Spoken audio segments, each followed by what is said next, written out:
Friends, എല്ലാവർക്കും നമസ്കാരം. ഇന്ന് നമുക്ക് റവ ലഡു എങ്ങനെ തയ്യാറാക്കാൻ നോക്കാം.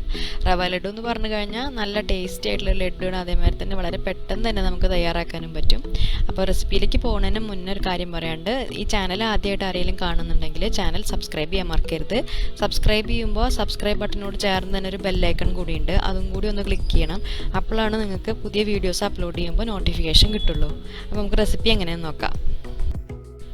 ആദ്യം നമുക്ക് ലഡുവിൽ ചേർക്കാനുള്ള കാഷ്യൂനട്ട് റേസിൻസ് ഒന്ന് റോസ്റ്റ് ചെയ്തിട്ടെടുക്കണം.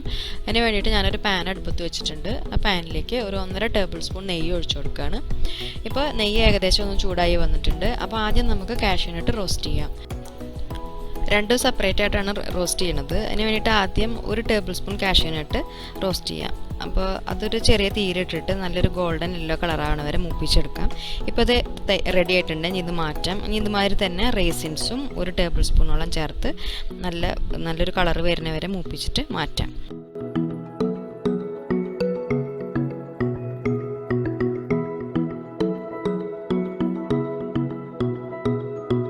ഇപ്പോൾ റേസിൻസും കാഷ്യൂനട്ട് റെഡി ആയിട്ടുണ്ട്. ഇനി നമുക്ക് ലഡു ഉണ്ടാക്കാനുള്ള റവ ഒന്ന് റോസ്റ്റ് ചെയ്തെടുക്കണം. അതുപോലെ അതിന് വേണ്ടിയിട്ട് സെയിം പാൻ തന്നെ വെക്കുകയാണ്. അതിലേക്ക് 1.5 ടേബിൾ സ്പൂൺ തന്നെ നെയ്യ് ഒഴിച്ചു കൊടുക്കുക. നെയ്യിൻ്റെ അളവ് കൂട്ടും കുറയ്ക്കുകയൊക്കെ ചെയ്യാട്ടോ. ഞാൻ 1.5 ടേബിൾ സ്പൂണാണ് ഒഴിക്കുന്നത്. അതിലേക്ക് 1 കപ്പ്, അതായത് 250 ml കപ്പാണ്, അതിനൊരു കപ്പ് റവ ചേർക്കാം. അത് നന്നായിട്ടൊന്ന് റോസ്റ്റ് ചെയ്തെടുക്കുക. ചെറിയ തീയിലിട്ട് കൈ എടുക്കാതെ നന്നായി ഇളക്കിക്കൊണ്ടിരിക്കണം. അത് ഒരു 4-5 മിനിറ്റ് നേരം ഇളക്കുമ്പോൾ നല്ലൊരു സ്മെല്ല് വരും. അതാണ് അതിൻ്റെ പാകം. അതുവരെ നമ്മളത് റോസ്റ്റ് ചെയ്തെടുക്കണം. ഇപ്പോൾ ഇത് ഏകദേശം റെഡി ആയിട്ട് നല്ല മണമൊക്കെ വന്നു തുടങ്ങിയിട്ടുണ്ട്. ഇത് പാനിൽ നിന്ന് മാറ്റി വയ്ക്കാം. റവ ഒന്ന് ചൂടാറാൻ വേണ്ടി ഒരു പാത്രത്തിലേക്ക് മാറ്റാം. ഇനി ഈ ലഡുവിലേക്ക് ഞാൻ കുറച്ച് നാളികേരം കൂടി ചേർക്കുന്നുണ്ട്. ആ നാളികേരം ഫ്രഷ് ആയിട്ടുള്ള നാളികേരമാണ്. അപ്പോൾ അതൊന്ന് റോസ്റ്റ് ചെയ്തിട്ട് വേണം ചേർക്കാൻ. അതിന് വേണ്ടിയിട്ട് ഒരു പാൻ വീണ്ടും വെച്ചിരിക്കുകയാണ്. ആ പാനിലേക്ക് ഒരു 5 ടേബിൾ സ്പൂൺ നാളികേരം ചേർത്ത് കൊടുക്കാം.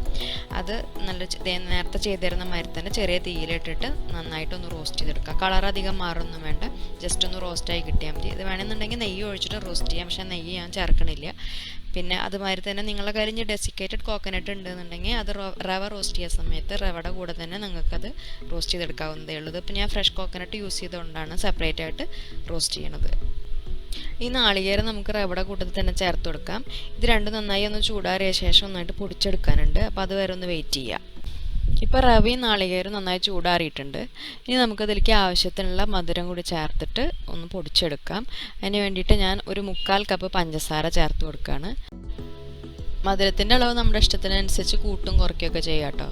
പിന്നെ ഞാനതിൽ ചേർക്കാൻ പോണത് 2-3 ഏലക്കായയാണ്. ഏലക്കായ ചേർക്കുമ്പോൾ ലഡുവിന് നല്ലൊരു ഫ്ലേവർ കിട്ടും. പിന്നെ നമ്മൾ നേരത്തെ റോസ്റ്റ് ചെയ്ത് വെച്ചിട്ടുണ്ടല്ലോ കാഷ്യൂനട്ട്, അതൊന്നും ഒരു 4-5 കൂടി ചേർക്കുന്നുണ്ട്. അതും കൂടി ചേർത്ത് പൊടിച്ചിട്ടാണെങ്കിൽ ലഡുവിന് നല്ലൊരു ടേസ്റ്റ് ആയിരിക്കും. ഇപ്പോൾ അത് നന്നായി പൊടിച്ചെടുത്തിട്ടുണ്ട്.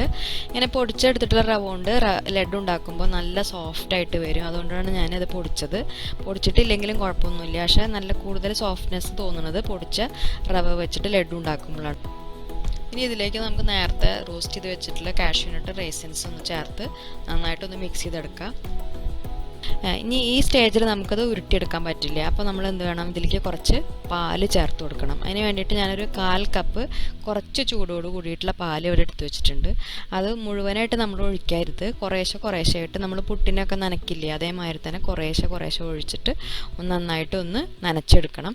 ഏകദേശം നമുക്ക് കയ്യിൽ പിടിക്കുമ്പോൾ പിടിക്കാൻ പറ്റുന്ന രീതിയിലാവണം. അത്രയാണ് അതിൻ്റെ പാകം. അങ്ങനെ ചെയ്തിട്ട് ഒന്ന് ഉരുട്ടിയെടുക്കാം. ഇപ്പോൾ ഒരു 3 ടേബിൾ സ്പൂണോളം പാല് ഞാൻ ചേർത്തിട്ടുണ്ടാവും. നമുക്കത് നന്നായിട്ടൊന്ന് ഉരുട്ടാൻ നോക്കാം. ഇത് ഉരുട്ടുമ്പോൾ നല്ല ടൈറ്റാക്കി പിടിച്ച് അമർത്തിയിട്ട് വേണം ഉരുട്ടാൻ. അപ്പോൾ ആ കറക്റ്റ് ഷേപ്പ് ലഡുവിന് വരുള്ളൂ. അപ്പോൾ നമ്മൾ ആദ്യത്തെ ലഡു ഇവിടെ റെഡി ആയിട്ടുണ്ട്. അതേമാതിരി തന്നെ ഇനി ബാക്കിയുള്ളതും കൂടി നമുക്ക് ഓരോന്നായിട്ട് ഉരുട്ടിയെടുക്കാം.